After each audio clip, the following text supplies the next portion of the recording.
ಬಂಧುಗಳೇ ನಮಸ್ಕಾರ, ಹೇಗಿದ್ದೀರಿ? ನರಂಜ್ ಎಕ್ಸ್ಪ್ರೆಸ್ ಸುದ್ದಿವಾಹಿನಿಗೆ ಸ್ವಾಗತ. ನಾನು ನಿಮ್ಮ MP ಮುದಾಳಿ.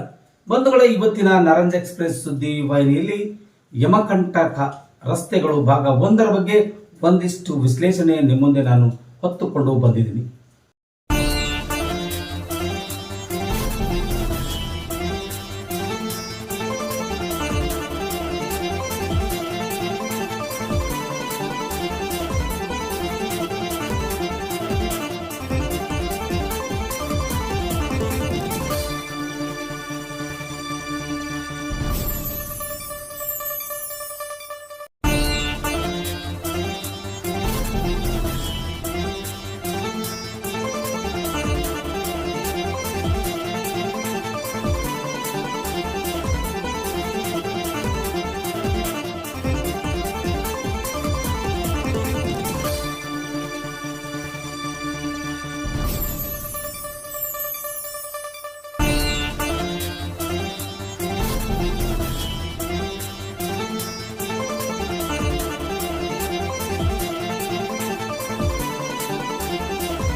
ಬಂಧುಗಳೇ, ತಮಗೆಲ್ಲ ಗೊತ್ತಿರೋ ಹಾಗೆ ಧಾರಾಕಾರವಾಗಿ ಸುರಿಯುತ್ತಿರುವಂತಹ ಮಳೆಗೆ ಬೀದರ್ ಜಿಲ್ಲೆಯ ಜನ ಅಕ್ಷರಶಃ ಕಂಗಾಲ ಹೋಗಿದ್ದಾರೆ.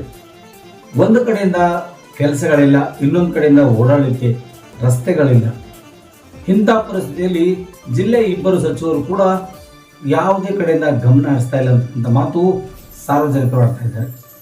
ಜಿಲ್ಲಾ ಉಸ್ತುವಾರಿ ಸಚಿವರಾದ ಈಶ್ವರ್ ಖಂಡ್ರೆ ಅವರೇ ಮತ್ತು ಸಂಸದರಾಗಿರ್ತಕ್ಕಂಥ ಯುವ ಪಟ್ಟು ಸಾಗರ್ ಖಂಡ್ರೆ ಅವರೇ ಮತ್ತು ಜಿಲ್ಲೆಯ ಪೌರಾಡಳಿತ ಸಚಿವರಾಗಿರ್ತಕ್ಕಂಥ ರಹೀಂ ಖಾನ್ ಅವರ ಖಾತೆಗೆ ಅನುಗುಣವಾಗಿ ನಿಜವಾಗ್ಲೂ ಗಬ್ಬೆದ್ದು ನಾರುತ್ತಿರುವಂತಹ ಬೀದರ್ ಜಿಲ್ಲೆಯ ಸಮಸ್ಯೆಗಳ ಪಟ್ಟಿ ನೋಡಿದ್ರೆ ನಿಜಕ್ಕೂ ಪೌರಾಡಳಿತ ಸಚಿವರಿಗೆ ಒಂದಿಷ್ಟು ಮಾನ ಮರ್ಯಾದೆ ಇರಬೇಕಂತ ಅನಿಸ್ತಾ ಇದೆ. ಯಾಕಂದ್ರೆ ಈ ಮಾತಿನ ಹೇಳ್ತೇನೆ ಅಂದ್ರೆ ಎಲ್ಲೋ ಒಂದ್ ಕಡೆಯಿಂದ ನಾವು ಆಲೋಚನೆ ಮಾಡಿದ್ರೆ ಅವರ ಅಡ್ಮಿನಿಸ್ಟ್ರೇಟಿವ್ ಸರಿಗಿಲ್ಲವೇನೋ ಅಂತ ಅನಿಸ್ತಾ ಇದೆ. ಒಂದು ರೀತಿಯಿಂದ ಆಲೋಚನೆ ಮಾಡಿದ್ರೆ ನಗರಸಭೆ ವ್ಯಾಪ್ತಿಯಲ್ಲಿ ಈಗ ರಹೀಂ ಖಾನ್ ಅವರಿಗೆ ಪೌರಾಡಳಿತ ಖಾತೆ ಬರುತ್ತಲ್ವಾ, ಆ ಒಂದು ಪೌರಾಡಳಿತ ಖಾತೆಯಲ್ಲಿ ಕೆಲಸಕ್ಕೆ ಬಾರದಂತ ಖಾತೆ ತಗೊಂಡ್ರ ರಹೀಂ ಖಾನ್ ಅವರು ಅಂತಕ್ಕಂಥ ಮಾತು ಕೇಳಿ ಬರ್ತಾ ಇದೆ. ಬಂಧುಗಳೇ, ನಿಮಗೆಲ್ಲ ಈ ದೃಶ್ಯದಲ್ಲಿ ತಾವು ನೋಡ್ತಾ ಇರಲ್ಲ, ಈ ದೃಶ್ಯ ಬೀದರ್ ಜಿಲ್ಲೆಯ ಸಂಪೂರ್ಣವಾಗಿ ಎಲ್ಲ ರಸ್ತೆಗಳು ಕೂಡ ಇವತ್ತು ಗುಂಡಿಮಯವಾಗಿದ್ದಾವೆ. ಇವತ್ತು ಗುಂಡಿಗಳದೇ ಸಾಮ್ರಾಜ್ಯವಾಗಿ ಹೋಗಿದೆ. ನಾನು ಬದುಕಿದ್ರೆ ಸಾಕು ಅಂತಕ್ಕಂಥ ಜನ ಹಿಡಿಶಾಪ ಹಾಕ್ತಾ ಇದ್ದಾರೆ. ಎಲ್ಲಿ ನೋಡಿದ್ರಲ್ಲಿ ಗುಂಡಿಗಳದೇ ಕಾರಬಾರು, ಏನ್ ನೋಡಿದ್ರು ಕೂಡ ಬಿದ್ದು ಒದ್ದಾಡುವಂತ ಪರಿಸ್ಥಿತಿ ಎದುರಾಗ್ತಾ ಇದೆ.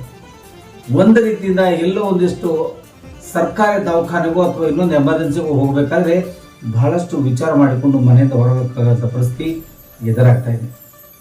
ಬಂಧುಗಳೇ, ತಮಗೆಲ್ಲ ಗೊತ್ತಿರೋ ಹಾಗೆ ಇದೇನು ಹೊಸದಲ್ಲ. ಧಾರಾಕಾರವಾಗಿ ಸುರಿಯುತ್ತಿರುವಂತಹ ಮಳೆಗೆ ಅಕ್ಷರಶಃ ಬೀದರ್ ಜಿಲ್ಲೆಯಲ್ಲ, ಇಡೀ ರಾಜ್ಯದ ಜನತೆ ಕೂಡ ಕಂಗಾಲ ಹೋಗಿದ್ದಾರೆ. ಒಂದು ಕಡೆಯಿಂದ ನಾವು ಆಲೋಚನೆ ಮಾಡಿದ್ರೆ ನಮ್ಮ ಜಿಲ್ಲೆ ಒಂದಿಷ್ಟು ಸೇಫ್ ಅಂತ ನಾವು ಅನ್ಕೋತೀವಿ. ಆದರೆ ಇಲ್ಲಿರ್ತಕ್ಕಂಥ ಅಧಿಕಾರಿಗಳಲ್ಲಿ, ಇಲ್ಲಿರ್ತಕ್ಕಂಥ ಸಚಿವರು, ಶಾಸಕರಾಗಲಿ ಯಾವುದೇ ರೀತಿಯಿಂದ ಸಾರ್ವಜನಿಕರಿಗೆ ಯಾವುದೇ ರೀತಿಯಿಂದ ಸಹಾಯ ಸಹಕಾರಕ್ಕೆ ಮುಂದೆ ಬರದಾರಂಥ ಪರಿಸ್ಥಿತಿ ಕೂಡ ಎದುರಾಗ್ತಾ ಇದೆ ಅಂತಕ್ಕಂಥ ಮಾತು ಜನ ಮಾತಾಡ್ತಾ ಇದ್ದಾರೆ. ಯಾಕೆ ಇಷ್ಟೆಲ್ಲ ಜನರು ಇವ್ರ ಮೇಲೆ ಮುಗಿ ಬೀಳ್ತಾ ಇದ್ದಾರೆ? ಯಾವ ಕಾರಣಕ್ಕಾಗಿ ಮುಗಿ ಬೀಳ್ತಾ ಇದ್ದಾರೆ? ಯಾಕೆ ಇವರ ಮೇಲೆ ಒಂದಿಷ್ಟು ನೋವು ತಾಪತ್ರಗಳನ್ನು ತೋಡ್ಕೊಳ್ತಾ ಇದ್ದಾರೆ ಅಂತಂದ್ರೆ ನೋಡಿ ಅವರ ಸ್ಥಿತಿಗತಿಗಳೆಲ್ಲ ಹೇಗಿದೆ. ಜಿಲ್ಲಾ ಉಸ್ತುವಾರಿ ಸಚಿವರಾಗಿ 1 ವರ್ಷ ಪೂರೈಸಿದರು, ಪೌರಾಡಳಿತ ಸಚಿವರಾಗಿ ರಹೀಂ ಖಾನ್ ಅವರು 1 ವರ್ಷ ಪೂರೈಸಿದರು. ಆದರೆ ಇನ್ನೂ ತನಕ ಸರಿಯಾದ ಸಮಯಕ್ಕೆ ಇಲ್ಲಿ ಕುಡಿಯಕ್ಕೂ ನೀರಿಲ್ಲ ಅನ್ನೋ ಪರಿಸ್ಥಿತಿ ಕೂಡ ಎದುರಾಗ್ತಾ ಇದೆ. ಮತ್ತು ಇಂಥ ಮಳೆಗಾಲದಲ್ಲಿ ಕೂಡ ಇನ್ನೊಂದು ಹಳ್ಳಿಗಳಲ್ಲಿ ಕೂಡ ಮಳೆಗೆ ಕುಡಿಯಕ್ಕೆ ನೀರಿಲ್ಲ ಅನ್ನೋ ಪರಿಸ್ಥಿತಿ ಕೂಡ ಎದುರಾಗ್ತಾ ಇದೆ. ಅಂಥ ಪರಿಸ್ಥಿತಿಯೊಳಗ ಸುಮಾರು 15ಕ್ಕಿಂತ ಹೆಚ್ಚಿನ ಪ್ರಮಾಣದಲ್ಲಿ ರಸ್ತೆಗಳೆಲ್ಲ ಸಂಪೂರ್ಣವಾಗಿ ನುಚ್ಚು ನೂರಾಗಿವೆ. ಈ ಒಂದು ಅಧಿಕಾರಿಗಳಿಗೆ ಹೇಳೋರು ಕೇಳೋರು ಯಾರೂ ಇಲ್ಲಂತಾಗಿದೆ. ಕೇವಲ ತೂಪಾಲಿಸ್ ಮಾಡುವಂಥ ಕೆಲಸ ಪೌರಾಡಳಿತ ಸಚಿವರ ಕ್ಷೇತ್ರದಲ್ಲಿ ನಡೀತಾ ಇದೆ. ಬರೀ ಗುಂಡಿಗಳಿಗೆ ಮಣ್ಣು ಹಾಕಿ ಬಜೆಟ್ ಎತ್ತುವಂಥ ಕೆಲಸ ನಡೀತಾ ಇದೆ ಅಂತಕ್ಕಂಥ ಮಾತು ಸಾರ್ವಜನಿಕರು ಆಡ್ತಾ ಇದ್ದಾರೆ. ಸಚಿವರೇ ರಹೀಂ ಖಾನ್ ಅವರೇ ಮತ್ತು ಜಿಲ್ಲಾ ಉಸ್ತುವಾರಿ ಸಚಿವರಾದ ಈಶ್ವರ್ ಖಂಡ್ರೆ ಅವರೇ, ನಿಮ್ಮನ್ನು ಜನ ಆಕ್ಸೆಪ್ಟ್ ಮಾಡಿದೀರಪ್ಪ ಅಂತಂದ್ರೆ ಏನೋ ಒಂದಿಷ್ಟು ಸರ್ಕಾರ ಅಧಿಕಾರಕ್ಕೆ ಬಂದು ನಮಗೊಂದಿತ್ತು ನೆಟ್ಟುಸಿರು ಬಿಡ್ಲಿ ಅಂತಕ್ಕಂಥ ವಿಚಾರ ಮಾಡಿತ್ತು. ಆದರೆ ಇಲ್ಲಿ ಪ್ರಕೃತಿಯ ಒಂದು ನಿಯಮ ಬದಲಾವಣೆಯಾಗಿದ್ದರಿಂದ ಇವತ್ತಲ್ಲ ನಾಳೆ ಅಲ್ಲ ಸುಮಾರು 5-6 ದಿನಗಳಿಂದ ನಿರಂತರವಾಗಿ ಸುರಿತಿರುವಂತಹ ಧಾರಾಕಾರ ಮಳೆಗೆ ಅಕ್ಷರಶಃ ಜನ ಇಲ್ಲಿ ಬೆಚ್ಚಿ ಬಿದ್ದಿದ್ದಾರೆ ಅಂತಲೇ ಹೇಳಬೇಕಾಗಿದೆ. ಎಲ್ಲ ಒಂದು ಕಡೆಯಿಂದ ನಾವು ಆಲೋಚನೆ ಮಾಡಿದಾಗ ಈ ರೀತಿ ಪರಿಪರಿಯಾಗಿ ಒದ್ದಾಡುವಂಥ ಪರಿಸ್ಥಿತಿ ನಮಗೆ ಬರ್ತಾ ಇರಲಿಲ್ಲ. ಒಂದಿಷ್ಟು ಏನೋ ಸಮಾಧಾನವಾದ ರೀತಿಯಲ್ಲಿ ನಾವು ಬರ್ತಾ ಇದ್ದೀವಿ ಅಂತಕ್ಕಂಥ ವಿಚಾರ ಒಂದು ಕಡೆ ಮಾಡಿದೆ ಆಗಿದ್ರೆ, ಇನ್ನೊಂದು ಕಡೆಯಿಂದ ಹಳ್ಳಿಗಳಿಗೆ ರಸ್ತೆಗಳಿಲ್ಲ, ಕುಡಿಯಲು ನೀರಿಲ್ಲ, ಓಡಾಡಲಿಕ್ಕೆ ರಸ್ತೆಗಳು ಸರಿಯಾಗಿಲ್ಲದ ಕಾರಣ ಅದೆಷ್ಟೋ ಜನ ಆಕ್ಸಿಡೆಂಟು ಅಪಘಾತಗಳಲ್ಲಿ ಬಿದ್ದು ಕೈಕಾಲುಗಳನ್ನು ಮುರಿದುಕೊಂಡು ಆಸ್ಪತ್ರೆ ಸೇರುವಂಥ ಪರಿಸ್ಥಿತಿ ಎದುರಾಗಿದೆ. ಇದು ನಿಮಗೆ ತೋರಿಸ್ತಾ ಇರೋದು ಬೀದರ್ ನಗರದ ಪ್ರದೇಶದಲ್ಲಿರುವಂತಹ ಅಂಬೇಡ್ಕರ್ ಕಾಲೋನಿಯಿಂದ ಮುಂದೆ ಹೋಗ್ತಕ್ಕಂಥ ಏನು ದಾರಿ ಇದಾವಲ್ಲ, ನೋಡಿ ಹೇಗೆಲ್ಲ ರಸ್ತೆಮಯವಾಗಿರ್ತದೆ, ಎಲ್ಲ ಗುಂಡಿಮಯವಾಗಿದೆ. ಇನ್ನೊಂದು ಕಡೆಯಿಂದ ಮೈಲೂರಿಗೆ ಹೋಗಿ, ಇದು ಸೆಂಟ್ರಲ್ ಸಿಟಿಗೆ ಸಂಬಂಧಪಟ್ಟಿರೋ ಹಾಗೆ, ಪೌರಾಡಳಿತ ಸಚಿವರ ಕ್ಷೇತ್ರಕ್ಕೆ ಸಂಬಂಧಪಟ್ಟಿರೋ ಹಾಗೆ ಇದು ಒಂದು ವಿಚಾರ ನಿಮ್ಮನ್ನು ತಿಳಿಸ್ತಾ ಇದ್ದೀವಿ. ಇದು ಮೈಲೂರಿನಲ್ಲಿರ್ತಕ್ಕಂಥ ಸಮಸ್ಯೆ. ಈ ಗುಂಡಿಗಳು ನೋಡಿದ್ರೆ ನಿಜಕ್ಕೂ ಅಲ್ಲಿ ಇದರಿಂದ ಬರ್ತೀವ ಅಂತಕ್ಕಂಥ ಪ್ರಶ್ನೆ ಕೂಡ ದ್ವಿಚಕ್ರ ವಾಹನಕ್ಕೆ ಕಾಡ್ತಾ ಇದೆ.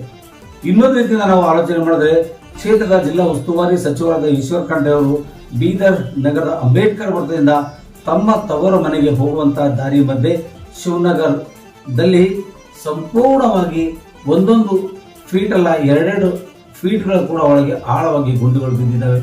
ಯಾರೋ ಒಂದಿಷ್ಟು ಅಪ್ಪಿ ತಪ್ಪಿ ಅವರಿಗೆ ಬಿದ್ದರೆ ಸಾಕು, ಜೀವ ಬದುಕುವಂಥ ಪರಿಸ್ಥಿತಿ ಕೂಡ ಎದುರಾಗಿದೆ. ಇಂಥ ಪರಿಸ್ಥಿತಿಯಲ್ಲಿ ಇರುವಾಗ ಜಿಲ್ಲಾ ಉಸ್ತುವಾರಿ ಸಚಿವರಾಗಲಿ, ಜಿಲ್ಲೆಯ ಪೌರಾಡಳಿತ ಸಚಿವರಾಗಲಿ ಏನು ಮಾಡ್ತಾ ಇದ್ದಾರೆ ಅಂತಕ್ಕಂಥ ಜನರ ಮಾತು ಬಹಳಷ್ಟು ಉಗ್ರವಾಗಿ ಮಾತಾಡ್ತಾ ಇದ್ದಾರೆ.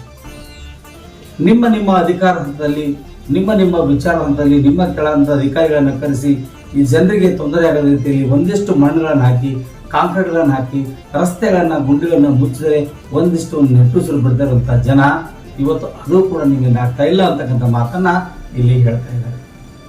ಜಿಲ್ಲೆ ಉಸ್ತುವಾರಿ ಸಚಿವರಾದ ಈಶ್ವರ್ ಖಂಡ್ರೆ ಅವರೇ ಅನೇಕ ರೀತಿಗಳಿಂದ ಸಮಸ್ಯೆ ಗೂಡಾಗಿರ್ತಕ್ಕಂಥ ಬೀದರ್ ಜಿಲ್ಲೆ ಬದಲಾವಣೆ ಮಾಡ್ತೀನಿ ಅಂತಕ್ಕಂಥ ಆಸೆ ಭಾವನೆ ಇಟ್ಕೊಂಡಂತ ಜನರಿಗೆ ನಿರಾಸದಾಯಕ ಹೆಚ್ಚಾಗಿದೆ ಅಂತಕ್ಕಂಥ ಮಾತು ಕೇಳಿ ಬರ್ತಾ ಇದೆ.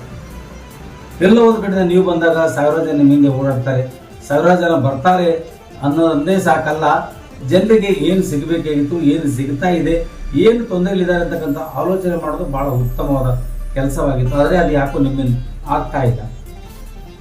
ಎಲ್ಲೋ ಒಂದು ಕಡೆಯಿಂದ ಕನಸು ಕಟ್ಕೊಂಡಿದ್ರು, ಆ ಕನಸು ಕೂಡ ನನಸಾಗ್ತಾ ಇಲ್ಲ. ಇವತ್ತಿನವರೆಗೂ ಬೀದರ್ ಜಿಲ್ಲೆಯ ಅಭಿವೃದ್ಧಿ ಕಾಣಬೇಕಾದ್ರೆ ಅನೇಕ ಶಪಥಗಳನ್ನು ನೀವು ಮಾಡಿ ಇಲ್ಲಿ ಈ ಹುದ್ದೆಗಳನ್ನು ಪಡೆದುಕೊಂಡಿದ್ದೀರಿ. ಆದರೆ ಆ ಹುದ್ದೆಗಳಿಗೆ ತಕ್ಕ ಹಾಗೆ ನಿಮ್ಮ ಅಭಿವೃದ್ಧಿ ಕೆಲಸ ಇನ್ನೂ ತನಕ ನುಚ್ಚು ನೂರಾಗಿ ಇಲ್ಲಿ ತನ್ನದೇ ಆದ ರೀತಿಯಲ್ಲಿ ಅಧಿಕಾರಿಗಳು ತನ್ನದೇ ಆದ ಶಾಲೆಯಲ್ಲಿ ಬಂಡವಾಳ ಮಾಡಿಕೊಂಡು ದರ್ಪ ಮೆರೀತಾ ಇದ್ದಾರೆ. ಇನ್ನೊಂದು ಕಡೆಯಿಂದ ನೀವು ಬಂದಾಗ ಮಾತ್ರ ಗುಲಾಮರಾಗಿ ಕೆಲಸ ಮಾಡ್ತಾ ಇದ್ದಾರೆ. ಇಲ್ಲಿ ನಿಜವಾಗ್ಲೂ ಹೇಳಬೇಕಾದ್ರೆ ಇಲ್ಲಿರ್ತಕ್ಕಂಥ ಸಾರ್ವಜನಿಕರು ಮಾತ್ರ ಕಂಗಾಲಾಗಿರೋದು ನಿಜಕ್ಕೂ ಅಕ್ಷರ ಸತ್ಯವಾಗಿದೆ. ಯಾಕೆ ಈ ಮಾತನ್ನು ಹೇಳ್ತಾ ಇದ್ದಾರೆ? ಪ್ರತಿಯೊಂದು ಇಲಾಖೆಗೆ ಹೋಗಿ ಅಲ್ಲಿ ಭ್ರಷ್ಟಾಚಾರದ ತಾಂಡವಾಡ್ತಾ ಇದೆ. ಅಲ್ಲಿ ನೀವು ಕಾಸು ಕೊಡೋದವರಿಗೆ ಕೆಲಸನೇ ಆಗೋದಿಲ್ಲ ಅಂತಕ್ಕಂಥ ಪ್ರಶ್ನೆ ಕೂಡ ನೇರವಾಗಿ ಅದೆಷ್ಟೋ ಜನ ಹೇಳಲಿಕ್ಕೆ ಮುಂದೆ ಬರ್ತಾ ಇದ್ದಾರೆ. ಅಂತ ಪರಿಸ್ಥಿತಿಯಲ್ಲಿ ಜಿಲ್ಲಾ ಉಸ್ತುವಾರಿ ಸಚಿವರಾದ ಈಶ್ವರ್ ಖಂಡ್ರೆ ಅವರು ಖಡಕ್ ಅಧಿಕಾರಿಗಳಿಗೆ ಉತ್ತರ ಕೊಡ್ತಾರೆ. ಖಡಕ್ ಆಗಿ ಅವರು ಒಂದಿಷ್ಟು ನೋವು ನೆಲೆಗಳಿಗೆ ಉತ್ತರ ಸಿಗುತ್ತೆ ಅಂತಕ್ಕಂಥ ಆಲೋಚನೆಯಲ್ಲಿ ಜನರಾಗಿದ್ದರೆ ಆ ಜನರ ಸಮಸ್ಯೆಗೆ ಕೇಳೋರಂತ ಯಾರೂ ಇಲ್ಲ. ಅದೊಂದಿಷ್ಟು ನಾಮಕೆ ವ್ಯವಸ್ಥೆ ನಡೀತಾ ಇದೆ, ಸಾರ್ವಜನಿಕರ ಸಂಪರ್ಕ ಸಭೆ ಅಂತಕ್ಕಂಥದ್ದು ಅದರಲ್ಲಿ ಬಂದಿದ್ದು ಯಾವುದೂ ಲೆಕ್ಕಕ್ಕೆ ಇಲ್ಲ. ಹಾಗಾದರೆ ಜನರ ನೋವು ಜನರಿಗೆ ಸ್ಪಂದಿಸುವುದು ಯಾವಾಗ ಅಂತಕ್ಕಂಥ ಪ್ರಶ್ನೆ ನಮ್ಮನ್ನು ಕಾಡ್ತಾ ಇದೆ. ಬೀದರ್ ನಗರದ ಸಚಿವರಾಗಿರ್ತಕ್ಕಂಥ ನಮ್ಮ ಪೌರಾಡಳಿತ ಸಚಿವರಾದ ರಹೀಂ ಖಾನ್ ಅವರೇ, ಬರೀ ನೀವು ನಕ್ಕೊಂದು ಮಾತಾಡಿದ್ರೆ ಸರಿಯಲ್ಲ. ಜನರ ಸಮಸ್ಯೆಗಳನ್ನು ಆಲಿಸ್ರಿ, ನಿಮ್ಮ ಪ್ರತಿಯೊಂದು ವಾರ್ಡ್ಗಳಿಗೆ ಹೋಗಿ ನಿಮ್ಮ ಸಮಸ್ಯೆಗಳೇನಾಗಿದೆ ನೋಡ್ಕೊಳ್ರಿ. ನಿಮ್ಮಲ್ಲಿ ಇರ್ತಕ್ಕಂಥ ಸಮಸ್ಯೆಗಳು ಒಂದಿಷ್ಟು ದೊಡ್ಡದಾಗಿ ಪಟ್ಟಿ ಮಾಡ್ಕೊಳ್ಳಿ. ನಿಮ್ಮಲ್ಲಿ ಇರ್ತಕ್ಕಂಥ ಪೌರಾಡಳಿತ ಖಾತೆ ಇದೆ, ನೀವು ಯಾವ ರೀತಿಯಾಗಿ ಡೆವಲಪ್ಮೆಂಟ್ ಮಾಡಬೇಕು ಅದು ನೀವು ಮಾಡ್ತಾ ಇಲ್ಲ. ಜನರ ಮೇಲಿಂದ ನಿಮ್ಮ ಆಸೆ ದೂರ ಆಗ್ತಾ ಇದೆ. ಬರೀ ಒಂದಿಷ್ಟು ಮಾತಾಡಿ ನಕ್ಕಿ ಹೋಗೋದ ಕೆಲಸ ಅಲ್ಲ. ರಹೀಂ ಖಾನ್ ಅವರೇ, ಸಮಸ್ಯೆಗಳ ಪಟ್ಟಿಗೆ ತೆಗೆದುಕೊಂಡು ಹೋಗಿ ನೀವು ನಿಮ್ಮ ಮನೆಗೆ ಹೋಗುತ್ತಿರುವಂತಹ ಸಂದರ್ಭದಲ್ಲಿ ನಿಮಗೆ ಹತ್ತಿರತಕ್ಕಂಥ ಈ ಒಂದು ಬಡಾವಣೆಗಳ ಪಟ್ಟಿ ಕೊಡ್ತೀವಿ, ಅಲ್ಲಿ ನೋಡಿಕೊಂಡ್ರೆ ವಾಕರಿಕೆ ಬರ್ತಾ ಇದೆ, ನಿಂತುಕೊಳ್ಳೋಕ್ಕೂ ಆಗ್ತಾ ಇಲ್ಲ. ಅಂತ ಪರಿಸ್ಥಿತಿ ಜನ ಬದುಕ್ತಾ ಇದ್ದಾರೆ. ಯಾಕೆ ನೀವು ಅದರ ಬಗ್ಗೆ ಆಲೋಚನೆ ಮಾಡ್ತಾ ಇಲ್ಲ? ಹನುಮಾನ್ ನಗರ ತಗೊಳ್ಳಿ, ಮಹೇಶ್ ನಗರ್ ತಗೊಳ್ಳಿ, ಕುಂಬಾರವಾಡ ತಗೊಳ್ರಿ, ಅಂಬೇಡ್ಕರ್ ಕಾಲೋನಿ ತಗೊಳ್ರಿ, ಹಾರಗೇರಿ ತಗೊಳ್ರಿ, ಲಾಡ್ಗೇರಿ ತಗೊಳ್ರಿ, ನವದಗೇರಿ ತಗೊಳ್ರಿ. ನಮಗೆ ಅದನ್ನೆಲ್ಲ ಆ ಏರಿಯಾಗಳಲ್ಲಿ ನಿಂತ್ಕೊಂಡ್ರೆ ಇಂಥ ಮಳೆಗಾಲದಲ್ಲಿ ವಾಂತಿ ಭೇದಿ ಮಾಡ್ಕೊಳ್ಳುವಂಥ ಪರಿಸ್ಥಿತಿ ಕೂಡ ಎದುರಾಗುತ್ತದೆ. ಈಗಲೂ ಒಂದಿಷ್ಟು ಕೂತ್ಕೊಂಡು ಒಂದಿಷ್ಟು ಫಾಗಿಂಗು ಮತ್ತೊಂದು ಮಾಡಿ ಜನರಿಗೆ ಒಂದಿಷ್ಟು ನಿಟ್ಟುಸಿರುವಾಗಿ ಮಾಡಿ ಅಂತಕ್ಕಂಥ ಮಾತನ್ನ ಇಲ್ಲಿ ಹೇಳಬೇಕಾಗಿದೆ. ಯಾವುದೇ ವಿಚಾರ ಮಾಡಿದ್ರು ಕೂಡ ಸಾಫ್ಟು ಪೋಸ್ಟ್ನಾಜಿ ಸಾಫ್ ಕ್ಯಾ ಹೋಗ್ತೈತಿ ಅಂತಕ್ಕಂಥ ಮಾತು ರಹೀಂ ಖಾನ್ ಅವರು ಆಡ್ತಾ ಇದ್ದಾರೆ ಅಂತೇಳಿ ಸಾರ್ವಜನಿಕರು ಮಾತಾಡ್ತಾ ಇದ್ದಾರೆ. ಹಾಗಾದರೆ ನಾವೆಲ್ಲ ಗೆಲ್ಸಿದ್ದು ಯಾರಿಗಾಗಿ, ಯಾರಿಗೋಸ್ಕರ ಗೆಲ್ಸಿದ್ದೀವಿ ಅಂತಕ್ಕಂಥ ಪ್ರಶ್ನೆ ಬೀದರ್ ಜಿಲ್ಲೆಯ ಮತದಾರರ ಪ್ರಶ್ನೆಯಾಗಿದೆ. ಹೇಗಾದರೂ ಮಾಡಿ ಒಂದಿಷ್ಟು ರಸ್ತೆಗಳನ್ನು ರಿಪೇರಿ ಮಾಡಿ, ಗುಂಡಿಗಳನ್ನು ಮುಚ್ಚಿ, ಬೈಕ್ ಸವಾರರಿಗೆ ಒಂದಿಷ್ಟು ಆಸ್ಪತ್ರೆ ತಪ್ಪಿಸ್ತೀರಾ ಅಂತಕ್ಕಂಥ ವಿಚಾರವನ್ನ ನಿಮ್ಮ ಮುಂದೆ ನಾವು ಹೇಳ್ತಾ ಈ ಕಾರ್ಯಕ್ರಮಕ್ಕೆ ಮುಗಿಸ್ತಾ ಇದ್ದೀವಿ. ಧನ್ಯವಾದಗಳು. ಗಮನನೇ ಹರಿಸ್ತಾ ಇಲ್ಲ. ಈ ರೋಡು ಸುಮಾರು ನೂರಾರು ಗಾಡಿಗಳು ಈ ರೋಡಿನಿಂದ ರಿಂಗ್ ರೋಡಿನಿಂದ ಓಡಾಡ್ತವೆ. ಸುಮಾರು ಜನರು ಈ ರೋಡಿನ ಮೇಲೆ ಬಿದ್ದು ಕೈಕಾಲು ಮುರ್ಕೊಂಡಿದ್ದಾರೆ. ಇದಕ್ಕೆ ನಾವು ಮುನ್ಸಿಪಾಲ್ಟಿ ನಗರಸಭೆಯವರು ಇದಕ್ಕೆ ಗಮನ ಕೊಟ್ಟು ಇದಕ್ಕೆ ಈ ರೋಡಿನ ಕೆಲಸ ಮಾಡಿಕೊಡ್ಬೇಕು. ಅದೇ ಥರ ಈ ನಾಲಿಗಳು ಈ ನಾಲಿ ನೀರನ್ನು ಪೂರಾ ರೋಡಿನ ಮೇಲೆ ಹೊಂಟವ. ಈ ರೋಡಿನ ಮೇಲೆ ಬರೋದು ಈ ನಾಲಿ ರೋಡ್ ನೀರುಗಳು ಬಂದ್ ಮಾಡಬೇಕು. ಮತ್ತು ಇದು ನಮ್ಮ ರೋಡು ಕ್ಲಿಯರ್ ಮಾಡಿಕೊಡ್ಬೇಕು. ಇದು ರಿಂಗ್ ರೋಡ್. ನಮ್ಮ ರಹೀಂ ಖಾನ್ ಸಾಹೇಬರು ಹೈದ್ರಾಬಾದ್ಗೆ ಹೋಗೋದಿದ್ದಾರೆ, ಏರ್ಪೋರ್ಟ್ಗೆ ಹೋಗೋದಿದ್ದಾರೆ, ಇದೇ ರಸ್ತೆಯಲ್ಲಿ ಹೋಗ್ತಾರೆ. ಈ ರಿಂಗ್ ರೋಡಿಗೆ ಏನೂ ಇದನ್ನೇ ಮಾಡ್ತಾಯಿಲ್ಲ. ಸುಮಾರು ಸಲ ಬರೀ ಕಾಂಕ್ರೀಟ್ ಹಾಕಿ ಅದಕ್ಕೆ ತೆಗ್ಗುಗಳಿಗೆ ಗುಂಡಿಗಳಿಗೆ ಮುಚ್ಚಿ ಅಷ್ಟೇ ಕೆಲಸ ಮಾಡ್ತಾರೆ. ಕಳಪೆ ಮಟ್ಟದ ಕೆಲಸನೇ ಮಾಡಿಸ್ತಾರೆ. ಮತ್ತು ಒಂದು 10-15 ದಿನದಾಗೆ ಈ ರೋಡ್ ಕೆಟ್ಟು ಹೋಗ್ತದೆ. ಇದಕ್ಕೆಲ್ಲ ನಾವು ಒಳ್ಳೆ ರೀತಿಯಿಂದ ಈ ರೋಡ್ ಮಾಡಿಕೊಡ್ಬೇಕು.